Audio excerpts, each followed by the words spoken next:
दिल का भंवर करे पुकार, प्यार का राग सुनो। आप देख रहे हैं यादें नई पुरानी और मैं हूं देवेश वर्मा। फूल तुम गुलाब का, क्या जवाब आपका, जो अदा है वो बहार है।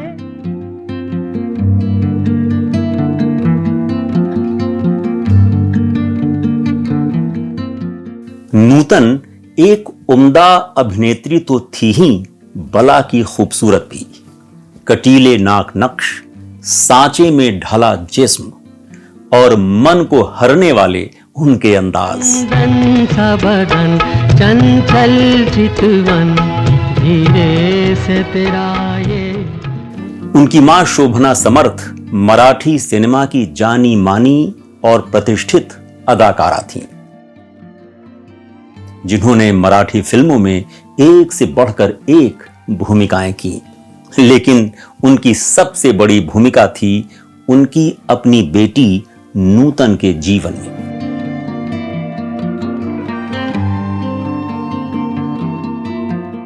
उन्होंने 1950 में आई नूतन की पहली फिल्म हमारी बेटी का निर्देशन भी किया।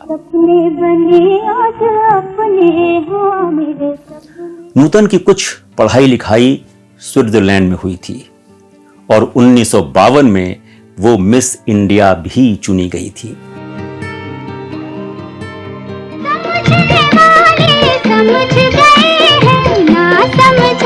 ना समझे वो अनाड़ी हाजरी पूरी पायलिया। नूतन अपने फिल्म करियर के शिखर पर थीं कि उन्होंने नौसेना अधिकारी रजनीश बहल से शादी कर ली। तुम ही मेरे मंदिर, तुम ही मेरी पूजा, तुम ही देवता हो।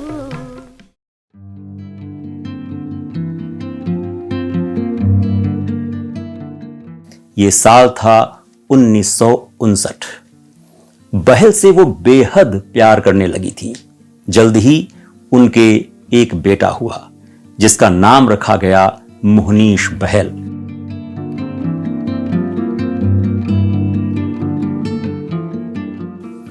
मगर शादी के 6-7 बरस बाद ही नूतन और उनके पति के रिश्तों में खटास पैदा होना शुरू हो गई।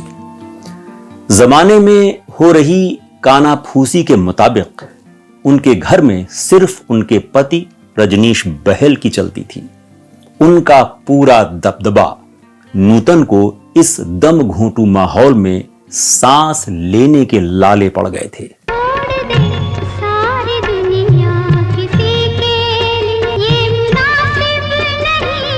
ये रजनीश बहल ही थे जिन्होंने नूतन पर जोर जबरदस्ती करके उनकी अपनी मां पर मुकदमा करवाया। आरोप था कि शोभना समर्थ पुश्तैनी संपत्ति की ठीक से देखभाल नहीं करती। इसके बाद अपने परिवार के साथ नूतन के संबंधों का सत्यानाश हो गया। उनके भाई बहनों चतुरा, जगदीप और तनुजा ने उनसे सभी रिश्ते नाते तोड़ लिए और सबसे दुखद बात यह कि एक दूसरे पर जान छिड़कने वाली मां और बेटी के बीच एक दीवार खड़ी हो गई। नूतन अब बेहद अकेली और उदास, उनके जीवन में जहर घुल गया था। कोई नहीं था जिससे वो अपना दर्द साझा करती, कोई नहीं जो उनको रास्ता सुझाता।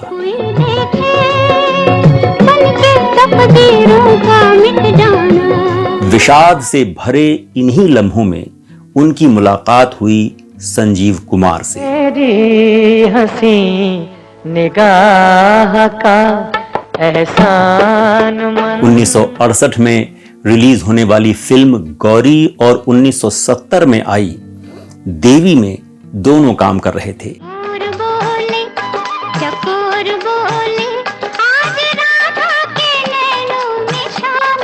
लोग तो मर कर जलते होंगे, मैं जीते जी। इन फिल्मों की शूटिंग के दौरान संजीव कुमार जिस नर्म लहजे में उनसे बात करते और जिस तरह उनका सम्मान करते उसने नूतन को बहुत प्रभावित किया। मैं खुश नसीब हूँ कि मैं तुझको पसंद। खास तौर पर ऐसे वक्त में जब नूतन की दुनिया उजाड़ सी हो गई थी।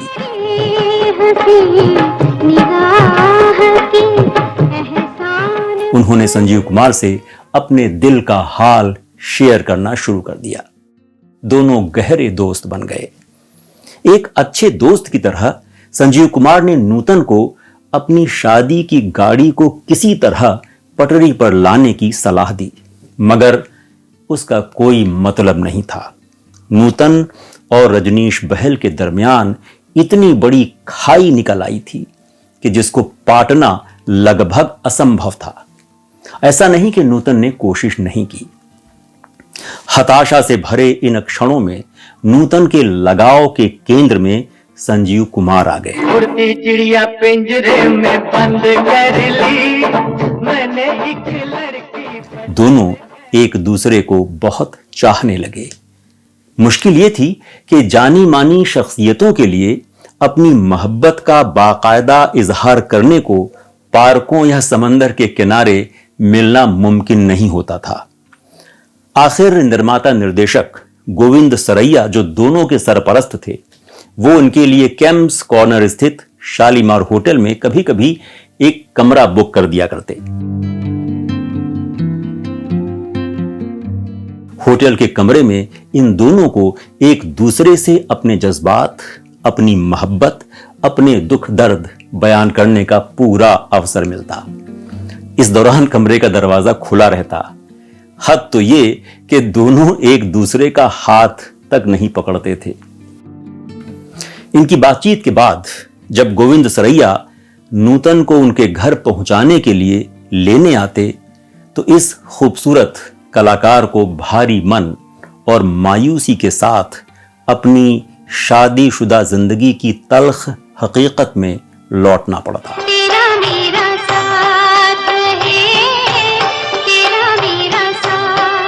गोविंद सरैया चूंकि पारिवारिक दोस्त थे, इसलिए रजनीश बहल को कोई शक भी नहीं होना था। फिर जल्द ही नूतन और संजीव के बीच जारी इस रिश्ते का लोगों को एहसास होना शुरू हो गया। संजीव कुमार के गुजराती थिएटर के दिनों के साथी अरविंद जोशी को दोनों के बीच इस मोहब्बत का इल्म था। नूतन से शादी की अपनी तमन्ना का इजहार संजीव उनसे अक्सर करते रहते। जब नूतन के पति रजनीश बहल को इस रिश्ते का आभास हुआ तो उनके घर में काफी खटपट रहने लगी। संजीव और नूतन की दोस्त अंजू महेंद्रू के मुताबिक संजीव नूतन से बेतरह प्यार करते थे। नूतन यदि अपने पति के साथ मतभेदों से किसी तरह निपट पाती तो उनकी और संजीव की शादी का रास्ता खुल सकता था। यह निर्णय आपसी रजामंदी से ही मुमकिन था, मगर इसमें अपने पति और प्रेमी के बीच में फंसी नूतन की सहमति सबसे ज्यादा अहम थी।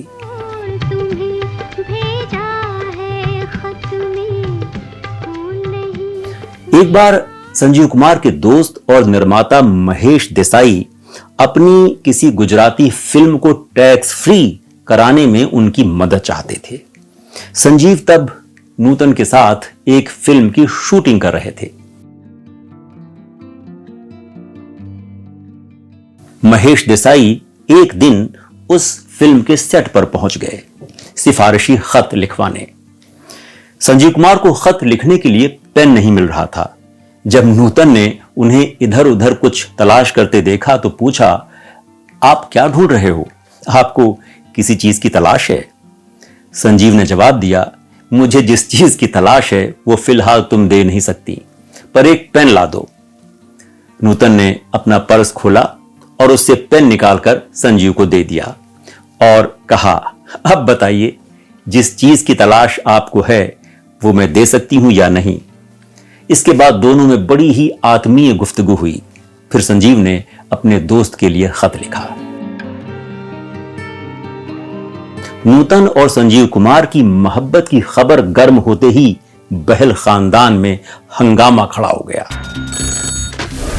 नौसेना कमांडर रजनीश बहल को हरगिज मंजूर नहीं था कि उनके घर में उनकी मर्जी के बगैर एक पत्ता भी हिले। अपनी शादी की नैया डगमगाते देख उनके गुस्से का ठिकाना नहीं। जब भी नूतन काम से लौटती तो वो उनसे बड़े ही सख्त लहजे में पेश आते। संजीव और अपनी पत्नी के इश्क के बारे में कहीं कुछ पढ़ते या सुनते तो नूतन के प्रति उनका रवैया बिल्कुल जालिमाना हो जाता। वो उन्हें भयानक धमकियां देते। नूतन ये सब अगर चुपचाप बर्दाश्त करती रहीं तो वो अपने बेटे के कारण, जिसे छोड़कर जाने की कल्पना भी वो नहीं कर सकती थी। 1959 में एक भयानक घटना घटी थी। नौसेना के एक अफसर KM नानावटी को जब अपने दोस्त प्रेम आहूजा और अपनी पत्नी सिल्विया के बीच अफेयर का पता चला तो उन्होंने नौसेना बेस से एक पिस्तौल हासिल करके प्रेम आहूजा को गोलियों से भून डाला।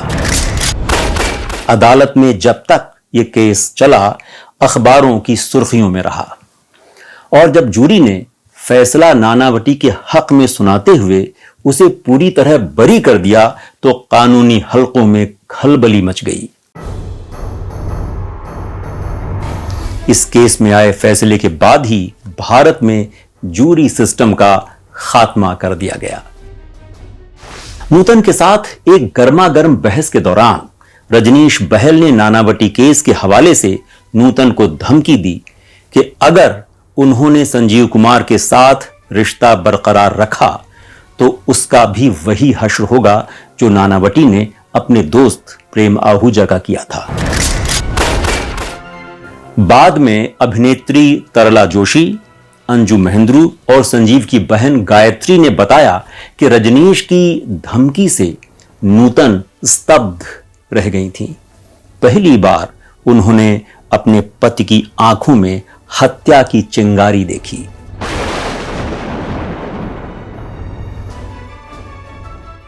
उन्हें यकीन था कि रजनीश अपनी धमकी पर अमल करके रहेगा।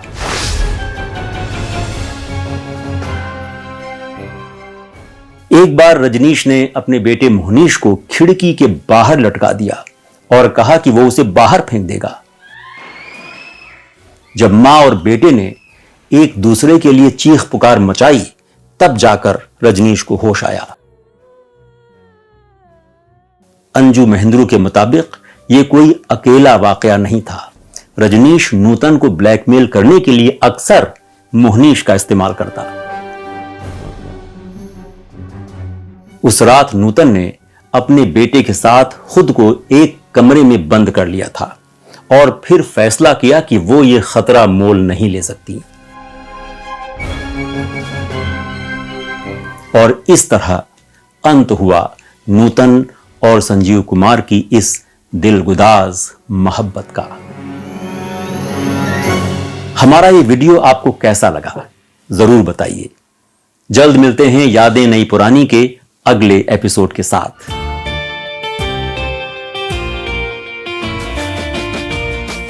यादें नई पुरानी।